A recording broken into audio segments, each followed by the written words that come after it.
কার রিজিকের প্রয়োজন আমার কাছে বলো, কার গুনাহ নিয়ে পাগল হয়ে গেছো ক্ষমা চাও। আমি আল্লাহ এখন তোমার জীবনের সব গুনাহ ক্ষমা দিব। এখন যদি আমি আল্লাহকে ডাক দাও, এখন লাইনটা বড় ক্লিয়ার, আমি আল্লাহ তোর এক ডাক পছন্দ করে তোর জীবনের সব গুনাহ মাফ করে দিব। ও দুনিয়াদারেরা, যারা আখিরাত বাদ দিয়া দুনিয়ার পেছনে দৌড়াও, বলো কার পেছনে ঘুইরা কি পাওয়ার আশায় দাড়ি কেটে ফেলেছো? কার পেছনে ঘুরে ঘুরে কি পাওয়ার আশায় নামাজ বন্ধ করেছো? কয় টাকা পাবি? ৫,০০০, একটা টিনের ঘর। কিন্তু জানোনি তুই যার পিছনে ঘুইরা টাকার লোভে দাড়ি কাটছো, নামাজ ছাড়ছো, ও কত বড় স্বার্থপর, চাঁদাবাজ আর ধান্দাবাজ। স্বার্থে যদি আঘাত লাগে দল থেকে নাম কাটবে না, কল্লা কেটে ফেলবে। আল্লাহ তাআলা বলেন এই দুনিয়া কিছুই না, মরার পরে তোমার অনন্ত কাল শুরু হয়ে যাবে। হাসরের ময়দান তোমার জন্য রেডি হয়ে যাবে। ওই দিন আদালতে হিসাব দেওয়া লাগবে, কেউ পালাবার কোনো সুযোগ নাই। হিসাব দেওয়ার চিন্তা করিয়া বান্দা তুমি এখন যদি গুনাহ থেকে নিজেরে বাঁচাইতে পারো, আমি আল্লাহ ওয়াদা করলাম তোমার ঠিকানা হবে জান্নাত। দুনিয়ার আদালতে কোনো আসামি যখন হাজিরা দিতে যায়, রাতের থেকে ঘুম হয় না, কালকে হাজিরা। বিচারক যদি ডান বাম করে ফেলে আমার উপায় কি? খানা পর্যন্ত বন্ধ। আর আমার আল্লাহর আদালত তো আরো ভয়ঙ্কর আদালত।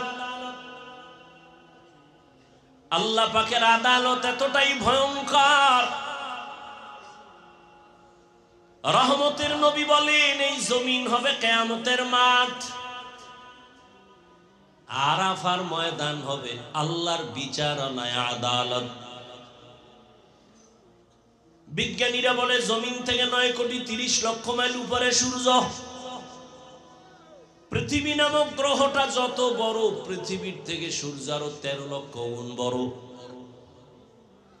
9,30,00,000 মাইল উপর থেকে সূর্য তাপ দেয়।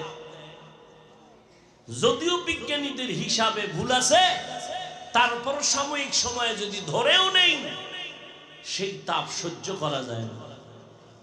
কি পরিমাণ গরম এই 2-3 বছর আমাদের দেশে পড়তেছে, কি পরিমাণ অসহ্যকর অবস্থা। আল্লাহর নবী বলেন কিয়ামতের দিন সূর্য নিচে চলে আসবে। 9,30,00,000 মাইল উপরের সূর্যের গরম সহ্য করা যায় না। কিয়ামতের দিন যখন নিচে নেমে আসবে, সূর্যের গরমে মাটির জমিনটা পুড়িয়া তামা হয়ে যাবে।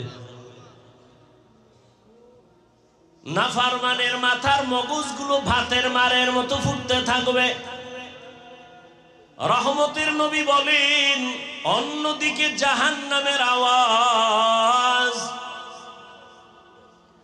জাহান্নাম বলবে হে আল্লাহ কই বেনামাজি গুনাহগার গুলো কোথায়, আমার পেটে দাও, আমার পেটে বড় ক্ষুধা। রহমতের নবী বলেন এমন হালাত ওদিকে আমার আল্লাহ রাগান্বিত আওয়াজ দিবেন, লিমানিল মুলকুল ইয়াউম লিল্লাহিল ওয়াহিদিল কাহ্হার। আমার আল্লাহ তাআলা যখন রাগান্বিত কুদরতি আওয়াজ দিবেন, হাসরের ময়দানটা থরথর করে কেঁপে উঠবে। রহমতের নবী বলেন নারী আর পুরুষগুলো উলঙ্গ দাঁড়াবে হাসরের মাঠে। আম্মা জান আয়েশা রাদিয়াল্লাহু তাআলা আনহা বলেন ইয়া রাসূলুল্লাহ, নারী পুরুষ যখন উলঙ্গ দাঁড়াবে একটু কি লজ্জা হবে না? রহমতের নবী বলেন লজ্জা হবে পরের কথা, এমন ভয়ঙ্কর হবে হাসরের মাঠ, একজন আর একজনের দিকে তাকানোরই কোনো হুঁশ থাকবে না। নবীরা পর্যন্ত হাসরের ময়দানে রহমতের নবী বলেন কান্না করবেন। এত পরিমাণ কান্না, উম্মতের কথা ভুলে যাবেন। এই ভয়টা যার অন্তরে ঢুকবে, গুনাহ ছাড়বে, আল্লাহ ওয়াদা দিলেন তাকে জান্নাত দিয়ে দিব। আল্লাহ ঈমানের আলো দিয়েই তো সন্তানকে আল্লাহ পাঠাইছেন। যে ঘরে আসুক না কেন, নাবালেগ বাচ্চা ঈমানের আলো নিয়ে আসছে। মা বাবা তারে মুক্তি দিয়া কয় সেজদা কর, মা বাবা গায়রুল্লাহর গোলাম বানায় দেয়। এজন্য কিয়ামতের ময়দানে অনেক আল্লাহর বান্দারা সন্তানের অপরাধের কারণে জাহান্নামের হ্যান্ডকাপ লেগে যাবে। আল্লাহ জিজ্ঞেস করবেন, এ সন্তান, নামাজ পড়েছো? বলে পড়ি নাই। রোজা রাখছো? রাখি নাই। কেন? সন্তান বলবে, আমার কোনো দোষ নাই, আমার মা বাবার কারণে আমি ঝামেলায় পড়েছি। আমার আব্বা আম্মা কোনোদিন আমাকে কোরআন শিখায় নাই, নামাজের কথা বলে নাই। জুমার মসজিদে যাইতো, আমারে কোনোদিন জুমার দাওয়াত দেয় নাই। ওয়াজের প্যান্ডেলে যাইতো, আমাকে ওয়াজের দাওয়াত দেয় নাই। মাঝে মাঝে ভোর রাতে সাহারি খাইতো আমার মা বাবা। আম্মা জান ডাকতেন, ওঠ বাবা, তাড়াতাড়ি ওইটা তুই একটা রোজা রাখ। আব্বা জান ধমক দিয়া বলতো, খবরদার, রোজা রাখাইও না, রাখাইলে আমার সন্তানের চেহারা নষ্ট হয়ে যাবে। আল্লাহর আদালতে সন্তান মা বাবার বিরুদ্ধে মামলা পেশ করবে।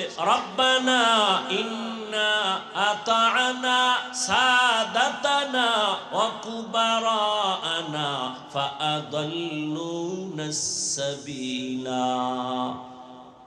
আমার মা বাবার কারণে আমি জাহান্নামের পথে চলে গেলাম। মা বাবায় যদি ছোট থেকে চেষ্টা করত, তাহলে তো আমি একটু লাইনে চলে আসতাম, নামাজ শিখতাম, রোজা শিখতাম।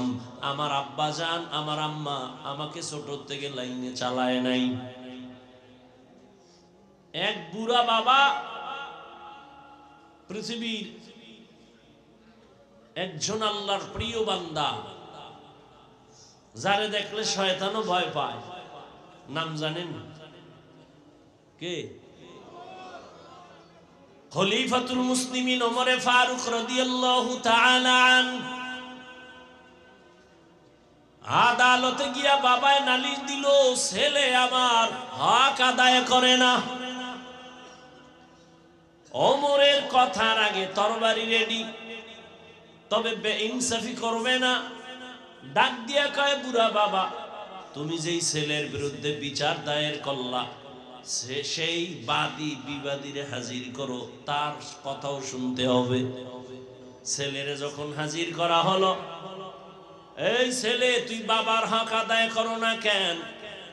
ছেলে বলে, খলিফাতুল মুসলিমিন, আমার কোনো কথা বলার অনুমতি আছে কিনা? বলে আছে। বল। বলে, আব্বা আম্মার পক্ষ থেকে আমার উপরে কোনো হক আসেনি? ওমর কয়, আছে তো। জানতে পারিনি? কয়, পারো তো। ওমর এবার একটা একটা বলতেছে, মা বাবার পক্ষ থেকে সন্তানের উপরে প্রথম হক, একজন পুরুষ হিসেবে তার প্রথম হক হলো একটা সতী সাধ্বী নেককারিনী স্ত্রী ঘরের মধ্যে নিবে, ভালো একটা মা ঘরে আনবে। ছেলে ডাক দিয়ে কয়, খলিফাতুল মুসলিমিন, আমার আব্বা জান এই দায়িত্বটা ভালো পালন করে নাই। আমার আব্বা ভালো মা ঘরে নেয় নাই, সমাজের ডানা কাটা ভরি আমার বাবায় নিয়ে আসছে। ডানা কাটা ভরি সেই তো ডানা কাটে। ঘরে ঢুকিয়ে কয়, তোর বাপ খারাপ, তোর মা খারাপ, ব্যবহার ভালো না, ঘর থেকে নাম কি করবো? কয়, তাড়াতাড়ি আলাদা ফ্ল্যাট ভাড়া ল। আলাদা ফ্ল্যাট লইয়া কিছুদিন পরে কয়, তোর ডানাও ভালো না, এইবার তোরে ফকির বানায়া ভিক্ষার ঝুলি দিয়া আমি হিজরত করলাম। ডানা কাটা ভরির গুণ। মায়ের ডাও কাটছে, বাবার ডাও কাটছে, এইবার মগার ডাও কাটছে। সন্তান বলেন, খলিফাতুল মুসলিমিন, আমার আব্বা ভালো মা ঘরে নেয় নাই। তারপরে হক হলো স্বামী আর স্ত্রী আল্লাহর কাছে দোয়া করবে একটা নেককার সন্তানের জন্য। আমার বাবা মা কোনোদিন দোয়া করছে কিনা আমার জানা নাই। এরপরে সন্তান দুনিয়াতে যখন আসবে ডান কানে আজান আর বাম কানে কামাত। ছেলে ডাক দিয়ে বলে, আমার আব্বা কোনোদিন আমার ডান কানে বাম কানে আজানে কামত দেয় নাই। ও যাত্রাবাড়ির মুসলমানেরা, কয়জন মুসলমান বুকে হাত লাগাইয়া বলতে পারবা দুনিয়াতে আসছো যেদিন, ওই দিন তোমার ডান কানে আজান আর বাম কানে কামত হয়েছে কিনা? কয় না, কেমনে কই, আমার তো জন্ম হসপিটালে। হসপিটালের মধ্যে তো কোনো মুয়াজ্জিন নাই আজানে কামত দেওয়ার জন্য। আছে? নাই। অনেকে তো জানেই না যে কামটা করা লাগবে, অনেকে তো জানাই নাই। আমার মা বাবায় হক আদায় করে নাই। এরপরে খলিফাতুল মুসলিমিন বলেন 7 দিনের দিন সন্তানের চুল ফালাবে আর একটা সুন্দর নাম রাখবে। বলে আমার আব্বা জান আমার একটা ভালো নামও রাখে নাই, আমার নাম রাখছে জহুল। যেমন আমগো এলাকায় রাখে জুয়েল, কোয়েল, দোয়েল। সন্তানের নাম তুফান, নদী, হাসি, খুশি, হ্যাঁ, সবুজ, গম্বুজ সন্তানের নাম। হায় হায় হায়, সারা দুনিয়া খুঁজো, কোন বিদুর্মীর বাড়ি আব্দুর রহমান নামে কোন ছেলে আসেনি। সারা দুনিয়া খুঁজো, শুধু বাংলাদেশ না, রহিমা খাতুন নামে কোন মেয়ে কোন বিদর্মীর ঘরে আসেনি। মুসলমানের ঘরে কেন এত বেঈমানের নাম? কারণ কি ইসলামের নাম কি টান পড়ছেনি? সেদিন এক আমার ভক্ত জিগাই, তোর নাম কি? কয় সুমেল। তোর ভাইয়ের নাম কি? কয় রুমেল। আমি কি, তোর মাইয়া বলা যদি হয় সেটার নাম রাখবি আর একটার হিমেল, আর লাস্টে যেটা হইবে এটার নাম রাখবি জিমেল। আর কি করব? জিন্দেগি মে বন্দেগি তু করনা হে, जिंदगी में बंदगी तू करना है, जिंदगी बे बंदगी शर्मिंदा है, जिंदगी बे बंदगी शर्मिंदा है। यहाँ हम सब मुसाफिर दिल ना लगा, अहले दिल की नजर से रूह करता जा, शाह दौलत सब फकीर गर नेक नहीं, शाह दौलत सब फकीर गर नेक नहीं, जिंदगी में बंदगी तू करना है, जिंदगी बे बंदगी शर्मिंदा है, जिंदगी बे बंदगी शर्मिंदा है। ওমর ফারুক রাদিয়াল্লাহু তাআলা আনহু বললেন, বাবা মায়ের হক হলো ভালো নাম রাখবে। রহমতের নবী সহিহ হাদিসে বলেন, কিয়ামতের দিন একটা নামের বরকতে মানুষ আল্লাহর জান্নাতে যাবে।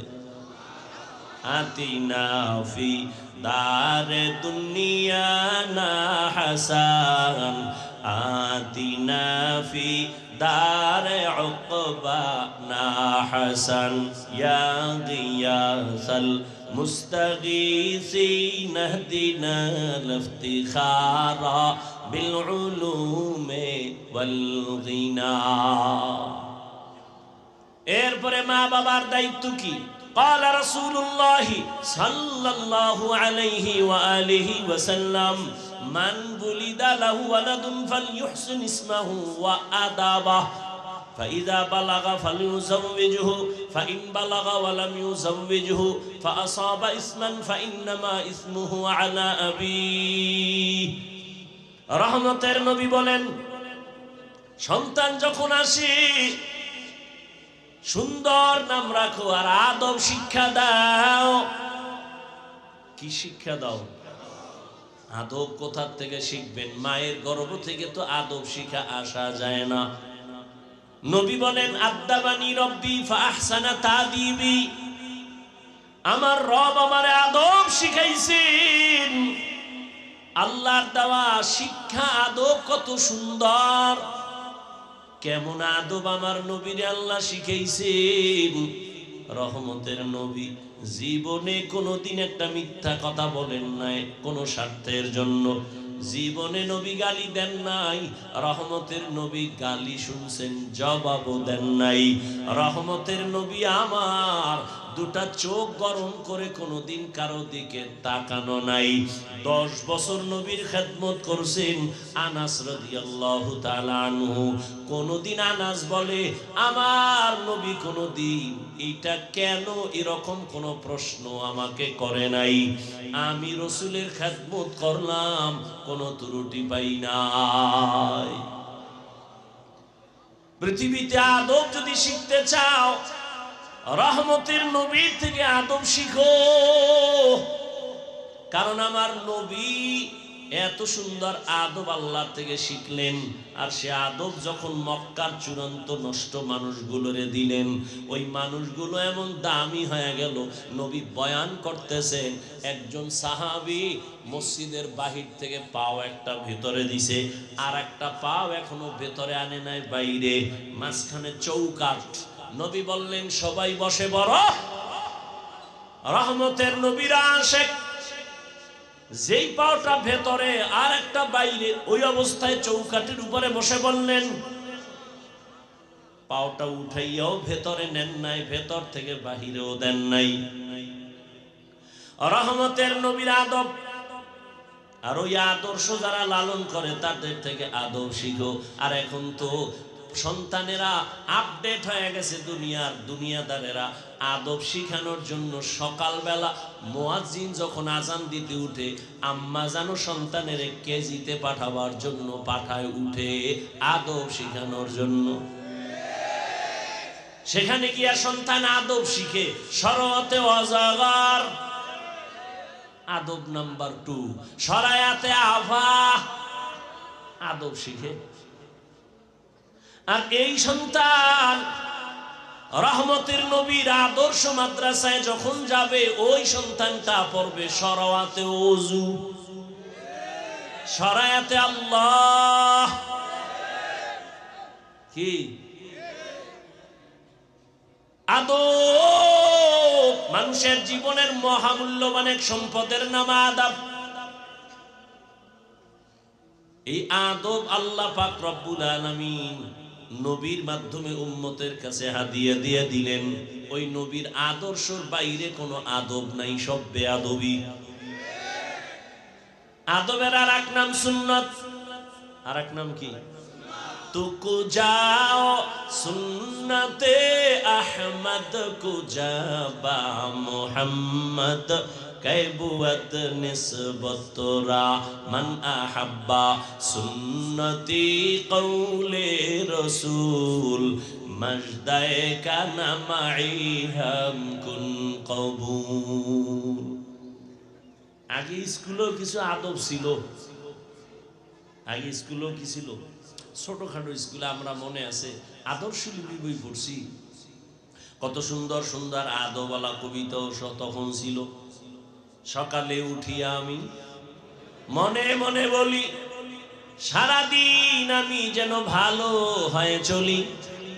আদেশ করেন যাহা মোর গুরুজনে, আমি যেন সেই কাজ করি ভালো মনে। কত সুন্দর না? আর এখন সব উল্টায় দিছে, সব আপডেট হয়ে গেছে। এখন সব দাঁড়ায় প্রশ্রাম করার আদব চলে, দাঁড়ায় প্রশ্রামের আদব চলে। আর কিসের সেই সুন্দর কবিতা যেগুলো শুনলে কলিজা ঠান্ডা হবে, এখন আর ওগুলো নাই। এখন সন্তানের কবিতা শিখায়, ক্রিং ক্রিং টেলিফোন, হ্যালো হ্যালো হ্যালো, কে তুমি কাকে চাও বলো বলো বলো, আমি ম্যাও হ্যালো ক্যাট, বিড়ালকে চাই, জরুরি খবর আছে ডেকে দাও তাই, হামটিমা টিম টিম তার খাড়া দুটো শিং, তারা মাঠে পারে ডিম। শিংওয়ালা জানোয়ারে ডিম দেয়নি, তাহলে কথাটা মিথ্যা না? অল্প মিথ্যা না 100? যেই শিক্ষার ফাউন্ডেশন মিথ্যার উপরে হবে, ওই শিক্ষার দ্বারা জাতি মিথ্যাবাদী হবে, ধোঁকাবাজ হবে। وَأَمَّا مَنْ خَافَ مَقَامَ رَبِّهِ وَنَهَى النَّفْسَ عَنِ الْهَوَى فَإِنَّ الْجَنَّةَ هِيَ الْمَأْوَى। দুনিয়া নামক গ্রহ দেখে পাগল হইও না রে মুমিন, ইমানের পাওয়ার নিয়ে আল্লাহ পাঠাইছেন। এখন তোমার শুধু আমলের বাজার করো, নামাজ আজান হয়েছে, মসজিদে যাও, নামাজ পড়ো, পর্দা করো, হালাল খাও। কিন্তু কিছু দুনিয়া দাঁড়াইসা, দুনিয়ার রং তামাশা দেখা আখেরাত আছে বলতেই তার মনে নাই। আল্লাহ বলেন, লা ইয়াগুররান্নাকা তাকাল্লুবুল্লাযীনা কাফারু ফিল বিলাদি মাতাউন কালীলুন সুম্মা মাওয়াহুম জাহান্নাম ওয়া বিইসাল মিহাদ।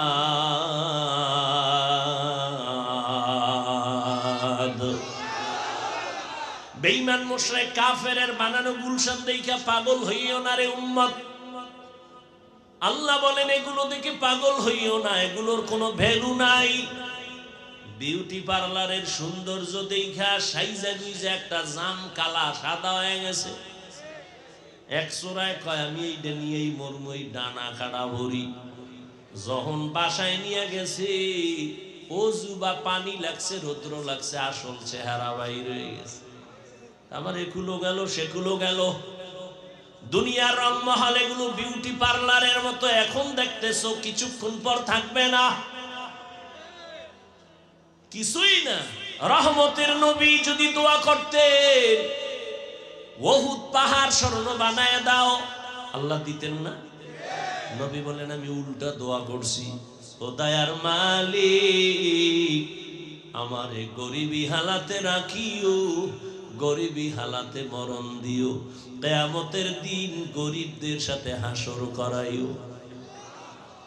রহমতের নবী বলেন, এই গরিবেরা, বড় লোকের বাড়ি গাড়ি দেখে পাগল পারা হইও না, কিয়ামতের দিন বড় লোকের 500 বছর আগে গরিবেরা জান্নাতে চলে যাইবা। কয়শো বছর? কোন গরিব? এই ফলপট্টি আপনাকে এদিকে যারা গাঞ্জা গঞ্জা খায়, এই গরিব। কিছু গরিবের টাকা দেবেন, গিয়েই বিড়ি টানা শুরু করে। কেউ দোকানদারি করে সারা রাত তাস খেলে, ক্যারাম বোর্ড খেলে, জুয়া খেলে, আছে না নাই? লুড্ডু খেলে, মাইয়ার খবর নাই, পোলার খবর নাই, সংসারের চিন্তা নাই। আল্লাহ হেদায়েত দান করেন। আল্লাহ তাআলা বলেন, দুনিয়ার পেছনে পড়ে কোনো লাভ নাই, দুনিয়া নামক গ্রহের কোনো মূল্য নাই। আর তোমরা যারা দুনিয়া দুনিয়া দুনিয়া ঘুরি ঘোরো, ঘুমের মধ্যেও দুনিয়া, নামাজে দাঁড়াইলেও দুনিয়া, এই দুনিয়া দুনিয়া যারা ঘুরিয়া আখিরাতের পেছনে ফালায় দিছে, ওরা দুইটা জিনিস চায়। কয় জিনিস? একটা চায় সম্মান, আর একটা চায় শান্তি।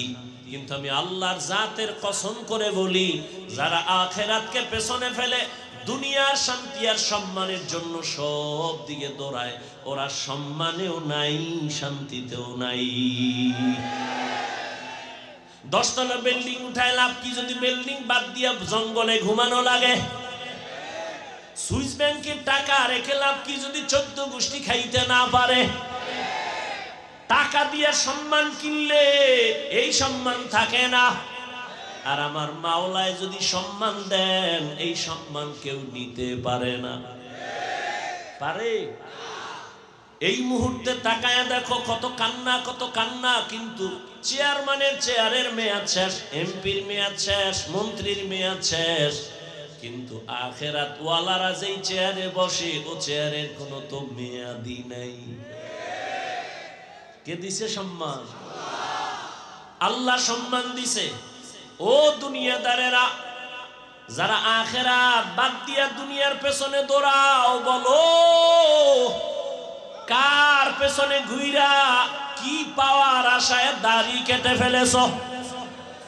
কার পেছনে ঘুরে ঘুরে কি পাওয়ার আশায় নামাজ বন্ধ করেছ? কয় টাকা পাবি? 5,000, একটা টিনের ঘর। কিন্তু জানোনি তুই যার পিছনে ঘুইরা টাকার লোভে দাড়ি কাটছো, নামাজ ছাড়ছো, ও কত বড় স্বার্থপর, চান্দাবাজ আর ধান্দাবাজ। স্বার্থে যদি আঘাত লাগে, দল থেকে নাম কাটবে না, কল্লা কেটে ফেলবে। সব চান্দাবাজ আর ধান্দাবাজ আল্লাহর মোহাব্বত নিয়ে যারা আছে, এরা সম্মানেও আছে, শান্তিতেও আছে, এখনো আছে, এই মুহূর্তেও আছে। সম্মান দেয়ার মালিক কে? শান্তি দেয়ার মালিক কে? قال رسول الله صلى الله عليه وآله وسلم من أحب دنياه وذر بآخرته ومن أحب آخرته وذر بدنيا فآثروا ما يبقى على ما يفنى। যে ব্যক্তি দুনিয়াকে আপন করে নিল, আখিরাত বরবাদ হয়ে গেল। যে আখিরাতের আপন করবে, দুনিয়া তার পেছনে চলে যাবে। আর আল্লাহর নবী বলেন, ক্ষণস্থায়ী দুনিয়া পেছনে ফেলো, আখিরাতের অন্তরে জায়গা দিয়া দাও। ক্বালা রাসূলুল্লাহি সাল্লাল্লাহু আলাইহি ওয়া আলিহি ওয়াসাল্লাম আদ-দুনিয়া খুলিকাত লাকুম ওয়া আন্নাকুম খুলিকতুম লিল আখিরাহ। রহমতের নবী বলেন, পুরা দুনিয়া তোমার আমার গোলাম, আর তোমাকে আমাকে আল্লাহ বানাইছেন তার গোলাম। দুনিয়া তোমারে আমারে খুঁজবে, তুমি আমি কারে খুঁজবো? আল্লাহকে খুঁজো। তোমাকে আমাকে দুনিয়া খুঁজবে, তুমি আমি আল্লাহকে খুঁজি। কিন্তু এখন উল্টা হয়ে গেছে, তুমি আমি খুঁজি দুনিয়া দুনিয়া দুনিয়া, আর আল্লাহ তোমারে আমারে খুঁজে। আল্লাহ খোঁজ দিয়া ডাক দিছে ফজরের সময়, আসসালাতু খায়রুম মিনান নাউম, ওঠো আমার ঘরে এসে হাজিরা দাও। দুনিয়াদারেরা নাক টেনে ঘুমায়, ফজরের হাজিরায় একবারও যায় নাই। আল্লাহ কত দয়ার মালিক, একবারও রাগ করে নাই। আবার জোহরের সময় ডাক দিছে, আয় মসজিদে এসে হাজিরা দাও। বান্দা জোহরের হাজিরায়ও নাই, আল্লাহ তাআলা আবার দয়া করে ডাক দিছে, আসরের হাজিরায় আয়, হাইয়া আলাস সালাহ। নিমক হারাম, দুনিয়ার তালে পরে আসরের হাজিরায় মসজিদে যায় নাই। আল্লাহ রাগ করে পানি বন্ধ করেন নাই, খানা বন্ধ করেন নাই। মাগরিবে ডাক দিছে, আসো। নিমক হারাম, মাগরিবের হাজিরায় যায় নাই। আল্লাহ রাগ করে নাই। শেষবারে আল্লাহ এশার সময় ডাক দিছে, মুয়াজ্জিন ডাক দাও, বান্দা এশার হাজিরায় যায় নাই। আমার আল্লাহ কত দয়ার মালিক, ফজরেও হাজিরায় না পাইয়া, আসরে মাগরিব এশায় না পাইয়া, আল্লাহ এই কথা বলে নাই তোরে আমি আর চাই না, বরং আল্লাহ কয় এবার আমি রেডি, তোরে ডাকার জন্য আসতেছি। 5 বেলায় ডাকলাম মুয়াজ্জিন দিয়ে, তুই আসলি না, এবার আমি আল্লাহ তোরে ডাকার জন্য আসতেছি। উদউনি আস্তাজিব লাকুম, আমি আল্লাহকে তুই যখন একটু সাড়া দিবি, ডাকে আমি জবাব দেওয়ার জন্য। রাতের গভীর, যখন আসমান ঠান্ডা, জমিন ঠান্ডা, সব ঘুমায় যায়, জঙ্গলের প্রাণী ঘুমায়, গাছের পাখিরাও ঘুমায়, ঘরের মানুষ ঘুমায়, ওই সময় আমি আল্লাহ আমার মোহাব্বতের বান্দারে ডাকার জন্য প্রথম আসমানে আসি। ও বান্দা, একটু সজাগ হইয়া আমারে মোহাব্বত করে একটা ডাক দাও। অতিও গভীর হয় রজনী যখন, নীরবে প্রভুর নাম জপিও তখন, প্রভুর করুণা যদি পাইবারে চাও, গভীর রাতে উঠে প্রভুর গুণগান গাও। আল্লাহ তাআলা বলেন, আমি তোমাকে প্রতিদিন ভোর রাত্রে ডাকতে থাকি, আলা মিন মুস্তাগফিরিন ফাগফির আলা, আলা মিন মুস্তারজিকিন ফারজুকা। কার রিজিকের প্রয়োজন আমার কাছে বলো, কার গুনাহ নিয়ে পাগল হয়ে গেছো ক্ষমা চাও। আমি আল্লাহ এখন তোমার জীবনের সব গুনাহ ক্ষমা দিব। এখন যদি আমি আল্লাহকে ডাক দাও, এখন লাইনটা বড় ক্লিয়ার, আমি আল্লাহ তোর এক ডাক পছন্দ করে তোর জীবনের সব গুনাহ মাফ করে দিব। ইয়া ইলাহি মুঝসে মুঝকো দূর কর, তাকে দেখো মুঝ মে তুঝকো এক নজর। আল্লাহ তাআলা বলেন, এই দুনিয়া কিছুই না, মরার পরে তোমার অনন্ত কাল শুরু হয়ে যাবে। হাসরের ময়দান তোমার জন্য রেডি হয়ে যাবে। ওই দিন আদালতে হিসাব দেওয়া লাগবে, কেউ পালাবার কোনো সুযোগ নাই। হিসাব দেওয়ার চিন্তা করিয়া বান্দা তুমি এখন যদি গুনাহ থেকে নিজেরে বাঁচাইতে পারো, আমি আল্লাহ ওয়াদা করলাম তোমার ঠিকানা হবে জান্নাত। দুনিয়ার আদালতে কোনো আসামি যখন হাজিরা দিতে যায়, রাতের থেকে ঘুম হয় না, কালকে হাজিরা। বিচারক যদি ডান বাম করে ফেলে, আমার উপায় কি? খানা পর্যন্ত বন্ধ। আর আমার আল্লাহর আদালত তো আরো ভয়ঙ্কর আদালত। আল্লাহ পাকের আদালত এতটাই ভয়ঙ্কর, রহমতের নবী বলেন এই জমিন হবে কিয়ামতের মাঠ, আরাফার ময়দান হবে আল্লাহর বিচারণায় আদালত। বিজ্ঞানীরা বলে জমিন থেকে 9,30,00,000 মাইল উপরে সূর্য। পৃথিবী নামক গ্রহটা যত বড়, পৃথিবীর থেকে সূর্য আরো 13 লক্ষ গুণ বড়। 9,30,00,000 মাইল উপর থেকে সূর্য তাপ দেয়। যদিও বিজ্ঞানীদের হিসাবে ভুল আছে, তারপর সাময়িক সময়ে যদি ধরেও নেই, সেই তাপ সহ্য করা যায় না। কি পরিমাণ গরম এই 2-3 বছর আমাদের দেশে পড়তেছে, কি পরিমাণ অসহ্যকর অবস্থা। আল্লাহর নবী বলেন কিয়ামতের দিন সূর্য নিচে চলে আসবে। 9,30,00,000 মাইল উপরের সূর্যের গরম সহ্য করা যায় না। কিয়ামতের দিন যখন নিচে নেমে আসবে, সূর্যের গরমে মাটির জমিনটা পুড়িয়া তামা হয়ে যাবে। নাফরমানের মাথার মগজগুলো ভাতের মারের মতো ফুটতে থাকবে। রহমতের নবী বলেন, অন্যদিকে জাহান্নামের আওয়াজ।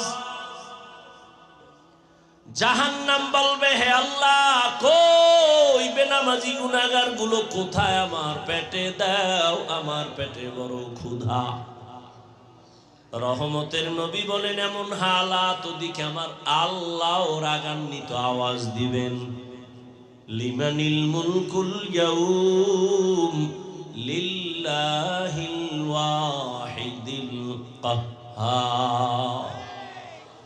আমার আল্লাহ তাআলা যখন রাগান্বিত কুদরতি আওয়াজ দিবেন, হাসরের ময়দানটা থরথর করে কেঁপে উঠবে। রহমতের নবী বলেন, নারী আর পুরুষগুলো উলঙ্গ দাঁড়াবে হাসরের মাঠে। আম্মা জান আয়েশা রাদিয়াল্লাহু তাআলা আনহা বলেন, ইয়া রাসূলুল্লাহ, নারী পুরুষ যখন উলঙ্গ দাঁড়াবে, একটু কি লজ্জা হবে না?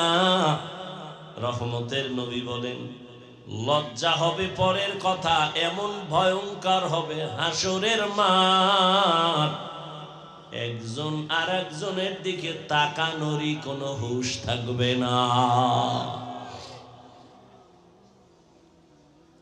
নবীরা পর্যন্ত হাসরের ময়দানে রহমতের নবী বলেন কান্না করবেন।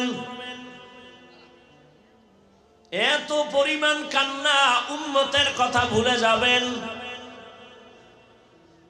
এই ভয়টা যার অন্তরে ঢুকবে, গুনাহ ছাড়বে, আল্লাহ ওয়াদা দিলেন তাকে জান্নাত দিয়ে দেব। বাদশাহ হারুন রশিদের নাম আপনারা শুনছেন, বড় বাদশাহ, রাষ্ট্র চালায়, আবার বুজুর্গ। তিনি একদিন ওলামায়ে কেরামদের তার প্রাসাদে, রাজপ্রাসাদে ডাকলেন, মেহমানদারি করালেন। কে? তার স্ত্রীর নাম জানেননি? জুবায়েদা খাতুন। জুবায়েদা খাতুন বড় আল্লাহর পেয়ারা বান্দি, নিজে কোরআনের হাফেজা, আবার তার কাজের মহিলা ছিল 100, সবাই কোরআনের হাফেজা। জুবায়েদা খাতুন সিদ্ধান্ত নিল, আমার বাড়ির মধ্যে 24টা ঘন্টার সেকেন্ডে সেকেন্ডে যেন প্রতি মুহূর্তে কোরআনের তেলাওয়াতের আওয়াজ শুরু হয়ে যায়। কাজের মহিলাদের শিডিউল করে দিল, আধা ঘন্টা তুমি তেলাওয়াত করবা, তারপরে কাজে যাবা, এরপরে আর একজন আধা ঘন্টা, এইভাবে এমন ভাবে শিডিউল করলো, জুবায়েদার বাড়ির থেকে 24 ঘন্টাই কোরআন তেলাওয়াতের আওয়াজ। বাদশাহ হারুন রশিদ উলামায়ে কেরামের এক কাফেলারে মেহমানদারি করাইয়া এবার বলে, আমি আপনাদের ডাকছি আমার একটু জিনিস জানার জন্য। ওলামায়ে কেরাম বলেন, কি জানতে চান? আপনারা তো আমাকে চিনেন। বলে, হ্যাঁ চিনি তো। কথা হলো, আমাকে একটু রেজাল্ট দিবেন আজকে। বলে, কি রেজাল্ট?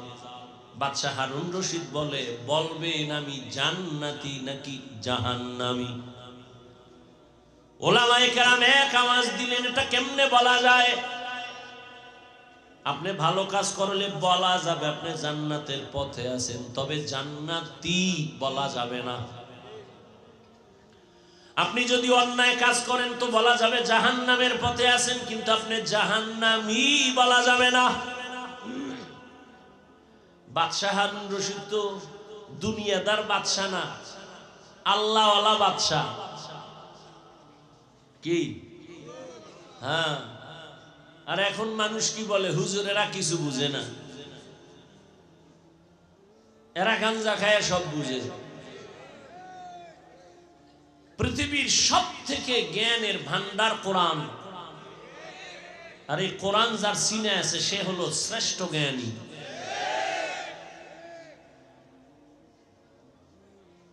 এই প্রপাগান্ডা ছড়ায় যারা আলেম থেকে জাতিকে আলাদা করতে চায়। কেন? কয় আলেমের পেছনে যদি মানুষ চলে যায় তো আমগো ধান্দাবাজি, চুরি, দুর্নীতি করা যাবে না। আল্লাহ হেদায়েত দান করুন। ভাইরা আমার, আল্লাহর আদালতে দাঁড়াইয়া হিসাব দেওয়ার ভয়, যতক্ষণ পর্যন্ত আল্লাহর কসম অন্তরে আসবে না ততক্ষণ পর্যন্ত জমিন থেকে দুর্নীতি, চুরি, ডাকাতি বন্ধ করা যাবে না।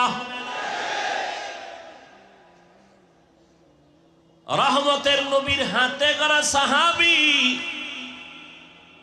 ওমরে ফারুক রাদিয়াল্লাহু তাআলা খেলাফতের দায়িত্ব, রাষ্ট্র চালাইতেছেন ওমর। রোম সম্রাট বলে, ওমরের এত দাপট কেন? সবাই ভয় পায় কেন এই ব্যক্তিটারে? যাও তো দেখো তো তার আশেপাশে তার বডিগার্ড কত হাজার। গোয়েন্দারা এসে দেখে, রিপোর্ট দিল, এই রোম সম্রাট, ওমর নামের ব্যক্তির কোনো গার্ড নাই, একা একা চলে, একা একা চলে, তার এত পাওয়ার। সেই ওমর যে রাস্তা দিয়া চলে, শয়তানও রাস্তায় চলে না।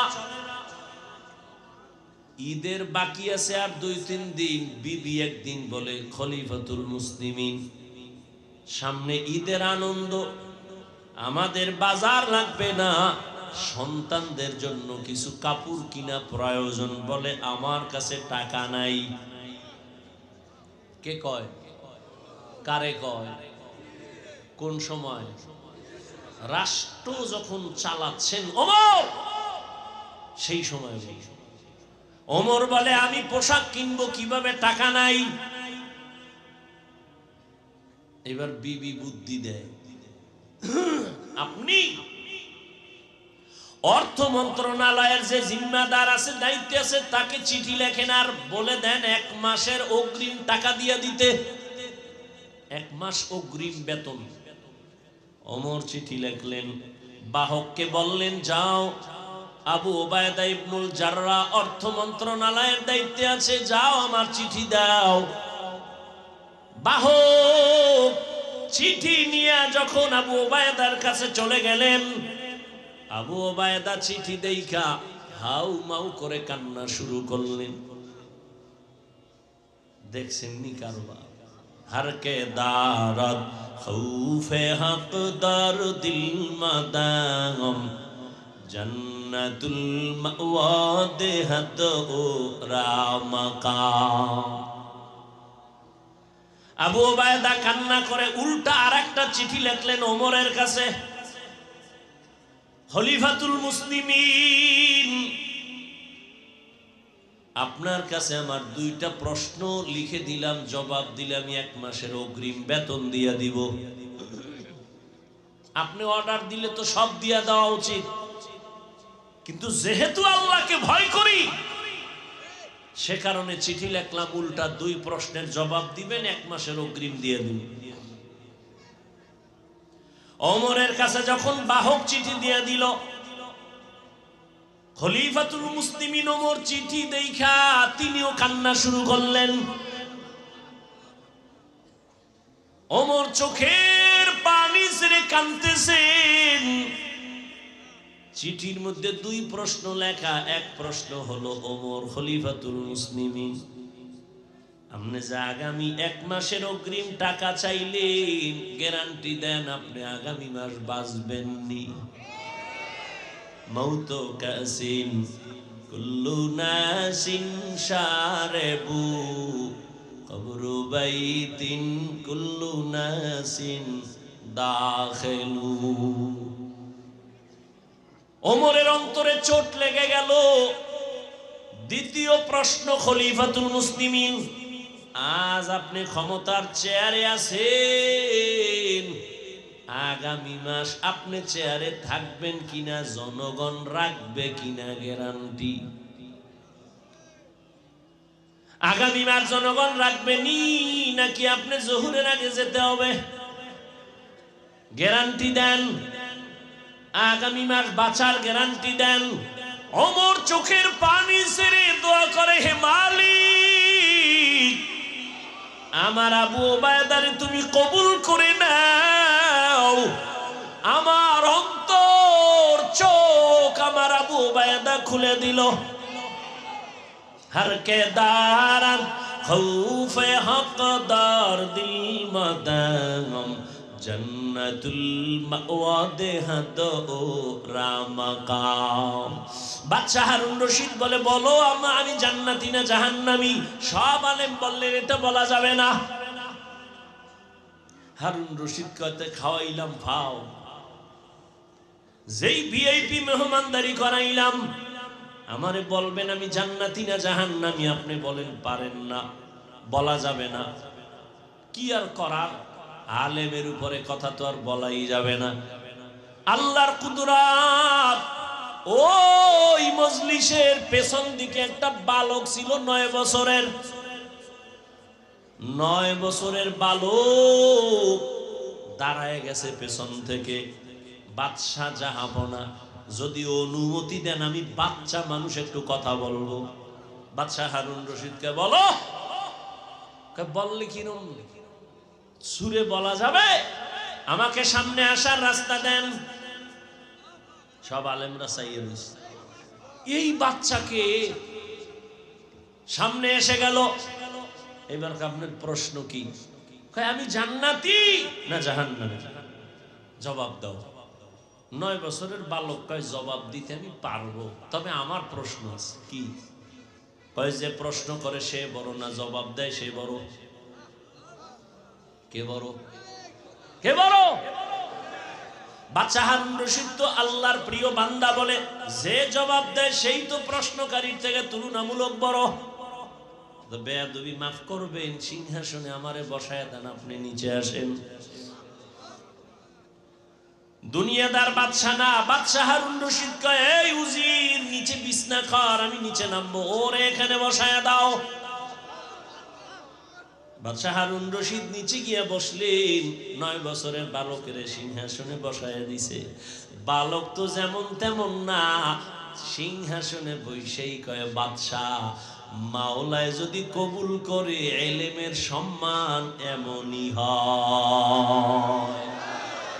ইলমেরা এজাজু করদন বেহিসাব, খলকেরা দাদন জওয়াবে বাসওয়াব, হক না দারদ দোস্তে খলকা জারেরা, নিস্তে ই খসলত একে দিনদারেরা।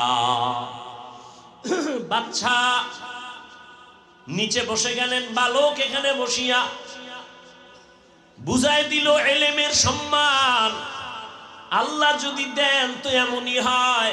এত বড় বাদশা নিচে, আমি বালক উপরে, কে দিছেন সম্মান? এবার আবার প্রশ্ন করেন, বলে প্রশ্ন হলো আমি জান্নাতি না জাহান্নামী? বালক এবার ডাক দিয়ে বলে বাদশাহ আমাকে বলেন আপনার জীবনে এমন কোন সুযোগ আর ছিল নি যে আপনি জিনা করতে পারবেন? আল্লাহর আযাবের ভয়ে আপনি সে জিনা করেন নাই। গুনাহ করার সুযোগ ছিল, চাইলেই আপনি দরজা লাগায় গুনাহ করতে পারতেন, কিন্তু আমার আল্লাহর আদালতে দাঁড়াবার ভয় আপনি গুনাহ করেন নাই, অন্যায় করেন নাই। এমন কোন দিন আপনার আসেনি? বলে একবার আর দুবার না, এরকম বহু সুযোগ আমার আছে। আমি চাইলেই গুনাহ করতে পারতাম, চাইলেই জিনা করতে পারতাম, কিন্তু আমার মালিকের আযাবের ভয়, আমি আল্লাহর আদালতের ভয় আমি গুনাহ থেকে নিজেকে বাঁচায় ফেলছি। বালক ডাক দিয়া কয় বাদশাহ আমি নিশ্চিত বললাম আপনি জান্নাতি। ওলামায়ে কেরাম গরম হয়ে গেল। আমরা এতগুলো ওলামায়ে কেরাম কেউ বলতে পারলাম না বাদশা হারুন রশিদ জান্নাতি না জাহান্নামী। তুমি কেমনে বলছো বাদশা হারুন রশিদ জান্নাতি? বলে হ্যাঁ আমি বলেছি, দলিল দিব, দলিল নাও। দলিল আমার বাবার দেওয়া না, দাদার দেওয়া না, আল্লাহর কোরআন। ওই দলিলেই বলেছি বাদশা হারুন রশিদ জান্নাতি। দলিল কি? এই আয়াত, ওয়া আম্মা মান খাফা মাকাম রাব্বিহি ওয়া নাহান নাফসা আনিল হাওয়া ফাইন্নাল জান্নাতা হিয়াল মাওয়া। আল্লাহ ওয়াদা করেছেন আমার আযাবের ভয়ে, শাস্তির ভয়ে, আমার আদালতে হিসাবের ভয়, যারা দুনিয়াতে গুনাহ থেকে নিজেকে বাঁচাবে আমি আল্লাহ ওয়াদা দিলাম সে জান্নাতি। আতিনা ফি দারে দুনিয়া না হাসান, আতিনা ফি দারে উকবা না হাসান, ইয়া গিয়াসাল মুস্তাগীসিন ইহদিনা লিফতিখারা বিল উলুমে ওয়াল গিনা। হর গোরি দে নেকো তু তৈয়ার হ্যায় জু न मांगे उससे तू बेजार है। আর আল্লাহর ভয় অন্তরে জমা করার জন্যই তো এই ওয়াজের আয়োজন। আল্লাহওয়ালাদের নেক নজর, আল্লাহওয়ালাদের মজলিসে বসিয়া আখিরাতের আলোচনা শুনিয়া অন্তরে ভয় ঢুকাও। ওরে এই দুনিয়া কিছুই না, আজ আমার বাড়ি গাড়ি যাই বলি কিন্তু কিছুই আমার সঙ্গে যাবে না। তিনটা সাদা কাফনের প্যাকেট হইয়া যেদিন ঢুকিয়া যাবা, এখন আমার জন্য কত সম্মানের গাড়ি আর চেয়ার, তখন আমারে তিনটা কাফনের একটা কাফন কেউ বাড়াইয়াও দিবে না। ওরে আমার মাওলার পরিচয় না নিয়া, গুনাহ নিয়াই যদি কবরের মধ্যে রওনা দাও, ওরে আজরাইল যদি আইসা দেখে, ও যুবক তোমার কানের ভেতরে গানের তাল লাগানো আর মোবাইলে তুমি গুনাহ দেখতেছো, আজরাইল আইসা যদি এর মধ্যে ধরিয়া ফালায়, ওই অন্ধকার কবরে যখন যাইবা, ওই কবর তখন তোমাকে আর রেহাই দিবে না, ছাড় দিবে না। এরে নবীর উম্মতের দল, ওই কবরের আযাব সহ্য করার শক্তি কিন্তু কারো হবে না। এরে আল্লাহর বান্দারা, এই ভয়টা সাহাবায়ে কেরামের মধ্যে যখন ঢুকছে, আজীবন তারা কান্না করে করে আল্লাহর মোহাব্বত নিয়ে চলছেন। এরে আল্লাহর গোলাম, এখনো সময় আছে, তওবা করো। আল্লাহ ওয়ালাদের নেক নজর ছাড়া অন্তর সোজা করা কোনোভাবেই সম্ভব না। আল্লাহর ভয় অন্তরে জমা করার জন্য আল্লাহ ওয়ালাদের নেক নজরের বিকল্প কোনো রাস্তা নাই। আউলিয়ারা কারে উকবা ইখতিয়ার, জাহেলারা কারে দুনিয়া ইখতিয়ার।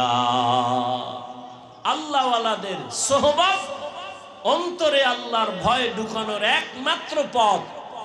এজন্য আমরা গুনাহমুক্ত হইয়া আল্লাহ ওয়ালার নেক নজর নিয়া জান্নাতি হইয়া কবরে যেতে চাই ইনশাআল্লাহ। আল্লাহ সবাইকে কবুল করুন। আর মোহাব্বতে বলেন আল্লাহুম্মা আমিন। আজকে আপনি সুস্থ, কালকে এই টাইমে সুস্থর গ্যারান্টি আছে? হ্যাঁ, ইদানিং বেশি মরে সুস্থ মানুষ আর যুবক, অসুস্থ মানুষ কম মরে। অতএব বাহাদুরি করবেন।